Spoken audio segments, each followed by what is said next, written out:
It's the Happy Families Podcast. It's the podcast for the time-poor parent who just wants answers now. Think about what you want for your kid. Listen, when you're trying to know who you are, anchoring it in what motivates you is the most important part. That's who you are. And now here's the stars of our show, my mum and dad. Hello, this is Dr. Justin Coulson, joined as always by my wife and co-host, Mrs. Happy Families. You might know her as Kylie.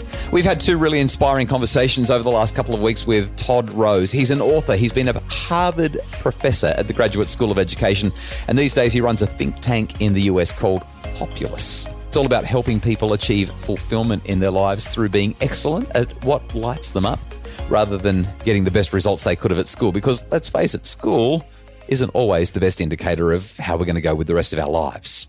And in our last conversation, we talked a bit about how we can help our children to maybe get off the standardized path and tap into what lights them up. But you, Kylie, sort of said you want to do something personal here. You want to get a little bit into the guts of this. So I'm going to stop talking. You've got a handful of questions for Todd, and I'm just going to be quiet and listen to this conversation unfold. I'd like to see that happen. Yeah, it's not going to happen. Todd, thanks for joining us again. Todd, as I've been reading this book, you have Dark Horse is just full of all of these amazing people who have, transformed their lives as they've recognized that the standardized path that, they may have been on is not actually the one that was lighting them up. And usually not as kids or as teenagers or even young adults. They've usually made these transformations as mature adults. Yeah. And so for me, I've been a stay-at-home for the last 20 plus years, and many times throughout that time, I've kind of tapped into, I guess, some of the things that motivate me to help kind of bring in a little bit of extra cash. While Justin was studying for all of those years, we needed, a little bit of extra support. And so I've tapped into some of the things that I really love. But now I'm at this point where I've got 3 children who are pretty much independent, doing their own thing. And I've got 3 children on their way up. And I can see that in the next few years, life's going to open up for me in a completely different way. But the thought of actually going down that standardized path, starting at the very beginning, joining in the study sessions with the 17 and 18-year-olds who've just finished high school, and then competing for a job with them seems really daunting and actually unmotivating. It's left me kind of going, well, what's the point? There's no way someone's going to look at me as a, almost 50-year-old and go, yeah, I'm going to pick you over the 18-year-old who's got longevity. So, can you talk to us a little bit about these micromotives that you talk about in the book and how I can utilize that as a mum and tap into them to find, fulfillment in my life moving forward? Yeah, no, so first of all, it's fantastic. And one of the things that I have to say, we study hundreds and hundreds of people from all walks of life. And it's just, we tend to think that this is like a young person's game. I think we're basically the same age. And it's but you just can't believe the number of people would make these amazing pivots in their 40s, 50s, even 60s, and then go on to accomplish things that the world would just be worse off if they hadn't. So but you're getting to an important point, which is when we think, okay, what's next for me? It's hard to see anything other than the standard path, right? And you think, okay, so I've got to go do that. But listen, that actually might turn out to be what you want to do, but there's a way to get to that point, right? And so for me, starting with understanding your own, what we call micromotives, is critical, because while you need to understand other things like making choices and strategies and ignoring that destination, if you don't get the motives right, you can get to success, but you're not getting to fulfillment, right? And so the thing that's interesting to me is with the standardization, we've even standardized motives, right? We literally in academia, we argue over what the prime motive is for everybody, or there's a small constellation that are supposed to be universal. What we found over and over again is what really drove people was so individual. I got to tell you, there are things that people were genuinely motivated by. I was like, there's just no way. That cannot be motivating. What's right? an example? one guy literally, like, the primary motive, the thing that he could not live without, was aligning physical objects with his hands. That is so specific. Like, it is like, you're just like, when I think of motives like competition, collaborate, like these gigantic things. And I'm like, this dude's like, listen, if I can't align physical objects with my hands, I'm miserable. Right? Well, Todd, let me ask you a question about that though. How does a guy discover that that's his thing, that he wants to align? What is he actually doing here? So this is the important thing, right? So if I was going to say, like, what's the starting point for how you do this? Like, so I think we all recognize like the power of something like passion, right? But passion is really just the activation of those micromotives by an experience, right? So the mistake we make with passion, so like, for example, I love American football. Okay. So I say I have a passion for American football. But what does that mean, right? Like, there are dozens of reasons why all of us could love that same thing, right? And they're not the same. Is it that it's a team sport? Is it that it's outdoors? Is it competition? Is it the strategy, right? So what you do is if you spend a little bit of time, and frankly, the people I hear from all the time now, if you do this for a couple of weeks, start listing the things that you are passionate about, okay? But there's one more step, which is start to like think for yourself, why? Why am I passionate about this? Like, that why is everything. Because let's say with American football, it turns out I like collaborative sport and I like the strategy. Okay, guess what? When I can't play that sport anymore, the motives are portable, right? I can understand how to make the next choice, right? That it may not have anything to do with football at all and still be fulfilled. And that's what dark horses did, and they're so good at it. And so this gentleman, right? He was a top engineer. He literally solved one of the, like, in telecommunications, one of these really, really difficult problems. He found that he got very little monetary reward for something that he actually discovered. Middle management got a lot more than he did, and he was frustrated, rightly. So he said, well, I'm going to be a manager. Well, if you know him, that was like the worst possible, like the opposite of fit, right? But that's that idea of climbing up the ladder, right? Yes. He like, well, I got to do this, right? And so pretty soon he finds himself out of a job because he was so bad at that, right? And he's bouncing around. And so here's what he ends up, right? He is now the top upholstery repair person in New York City. Now, how does that happen? Right, because here's the thing.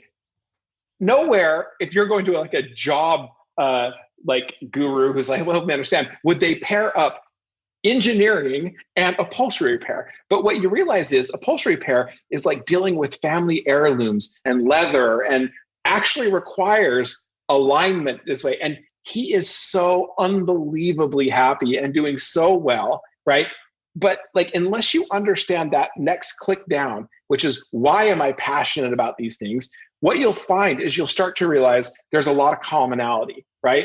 It's not infinite, but don't be afraid to go down these very, very specific things, right? And it's like, you'll see it time after time. If you can start to figure that out, and you won't be perfect at it, like, you'll learn, right? And when you say you learn, you mean you'll make mistakes, you'll fail. Absolutely. Yeah. Of course you will, right? Of course you will. In fact, like, there really isn't, like, it's trial and error. And once you get that, once you recognize that there's only so much you can learn from other people telling you who you should be, right? So what you got to do is just get on that path, make good choices. And in the book, we talked a lot about like how dark horses made choices that really like mitigated the catastrophic downside of a bad choice while leaving open all the upside of a good one. Yeah, I love that concept. And I'm telling you, I've started my list of micromotives. I'm really, tapping into the things that motivate me and the things that light me up. And I guess, one of the other things that really stood out as I was reading was just this acknowledgement that we're kind of constantly evolving. So while there was something that motivated me 20 years ago, it doesn't necessarily motivate me in the same way now, but that has led to other strengths and other passions that have developed as a result. So I love that idea of evolution. I think that's really powerful. And it is a guarantee. While the motives are more indelible, like they're not fleeting, right? They're durable, and you can build on them. But even the act of being successful at these things can change the motives that matter most to you. And so rather than feeling like oh, I finally found this thing that really I'm passionate about, they grab onto it, right? As if they're hoping that will carry them all the way through their life. And then what happens, right? Like suddenly it's no longer fulfilling and you have this midlife crisis of like, what's going on? But if you recognize that it's always a process, and that if it starts to like wane and you're like, wait, I'm not as interested in this, it's time to check back in, right? It's like, what's changed? Have my motives changed, right? I love what you're saying right there, because I resonate with it at a personal level. I wanted to be a radio DJ because I wanted to communicate, and I learnt a lot about the art of communication, or at least the art of broadcast, the art of getting a message across when I was in radio. But by the time I was in my late 20s, the whole radio industry seemed shallow and superficial, and I didn't want to be part of it anymore. And that's when I went back to school and did psychology because I was interested in that, and I loved it. But while I was there and I started doing lecturing as a graduate student, and I'm lecturing the first years through to the master's students and running tutorial classes, I tapped back into that concept, or that thing where I'm communicating, I'm sharing knowledge, I'm opening my mouth and broadcasting, if you will. And I remember going home to Kylie and saying, this is what lights me up. I feel like I've seen this continuity of, these micro motives. Thank you. I've read the book, but I just went blank for a sec. These micro motives, these strengths, if you will, I'm seeing them continue, but in a different context. And what I'm really passionate about is helping families be happy. I learned how to communicate in radio. I'm feeling the fulfillment that comes from that in the university context. But the area that I'm most interested in communicating is helping families be happy. And so everything that you're saying, I've actually lived it. And I don't know, I feel like I'm supposed to say amen. And, I'm right there with you. But think about this. You hear this story after story like this, and yet for most people, we've been taught that that's not supposed to be how it is, and that it's risky to do that, right? And it's safe to pursue somebody else's vision of success, and nothing could be further from the truth, right? So when you're thinking about, as moms, like think about what you want for your kid. Listen, when you're trying to know who you are, like anchoring it in what motivates you is the most important part. That's who you are, right? And helping kids, like think how many times when your kids come home from school, we're like, how was school? Fine. What'd you do? Do we even bother to ask them, like, hey, what did you enjoy? And why did you enjoy it? You will be shocked at how good these kids are, even young kids, at tapping into that. Get them in the habit of actually thinking about the why behind what matters to them. And more importantly, model it for them, right? Explain it to them. Like this is, I think, the most important thing you could do for your young kids. Boom, mic drop. I love it. Yeah.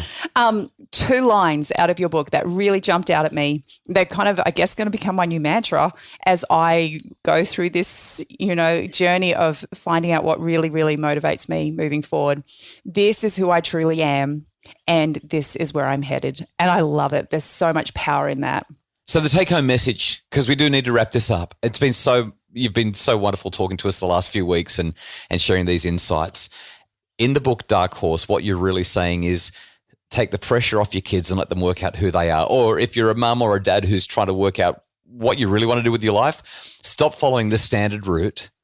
Tap into your real passions, your real strengths, those micro motives. Understand that there will be pitfalls along the way, and that there's learning that takes place. And you're going to fail. But if you pursue what fulfills you and forget about all the other stuff, it's going to work out in the end, and it's going to work out so much better. It will. And this is not like follow your bliss off a cliff, right? The thing that I found so instructive from Dark Horses is that this set of things that they know that make it a reliable, safe path, right? And, even something like, and I'll just say like, in terms of how they made choices, that was one of the things that was so interesting to me, which was like, listen, it can't sound cool. Oh yeah, follow what's fulfilling to you. Well, guess what? Like I was raising 2 little kids. It sounds like we're in a similar boat. When you've got kids, you're trying to go to school. Like, yeah, that's cool. There's a lot of stuff that I would have loved to have done that it just isn't in the cards. So one of the things that I think was so interesting from Dark Horses is when they made choices, it was like a 2-step process. Of the options you have, they're almost never equal in terms of how good of a fit they are to what really lights you up, right? So but then the question is, could you live with the worst case scenario if you make that choice? If the answer is yes, then do it, right? If the answer is no, then move on to the next one that is the next second best in terms of fulfillment, but you can live with the worst case scenario. So like there were people in the book that literally were able to pack up everything they had, move to England and live in a hut to get the kind of training they needed, right? But they didn't have kids, right? It would be irresponsible if I did something like that with mouths to feed, right? And so like, it's not that it has to be perfect, but in every single person's life, you always have choices. And those choices are not equal in terms of their potential for fulfillment. The power of choice. Todd, we are so grateful for your time today. Thank you so much for spending and being so generous with the things that you've shared with us. I hope that there's something out of what we've shared today. I just hope everyone buys Dark Horse and reads it with their kids. That's it for me. I know Todd probably would like that too. Now I'm hoping now that we're friends, I'm hoping that we get past all the pandemic and someday we'll see each other in Australia. How's that? I'd love that. That'd be great. Well, once again, some brilliant insight from Todd Rose. And if you missed our previous 2 conversations with Todd, make sure that you jump back into the archive and look them up. We'll make sure that we link to them in the show notes. As we mentioned, Todd is the author of the book Dark Horse. That was my book of the year in 2019, as well as The End of Average, which was my book of the year in 2018, as well as one called Square Peg. I'm yet to read that one, but I'm pretty keen to get into it. He's the co-founder of Think Tank Populous and also the president there. And my name is Dr. Justin Coulson. If you've enjoyed the podcast, we would love for you to visit Apple Podcasts and leave a rating and review. It's the reviews that help people to find the podcast and have happier families. As always, produced by Justin Rulon from Bridge Media, and our executive producer is Craig Bruce. If you'd like more info about making your family happier, please visit happyfamilies.com.au.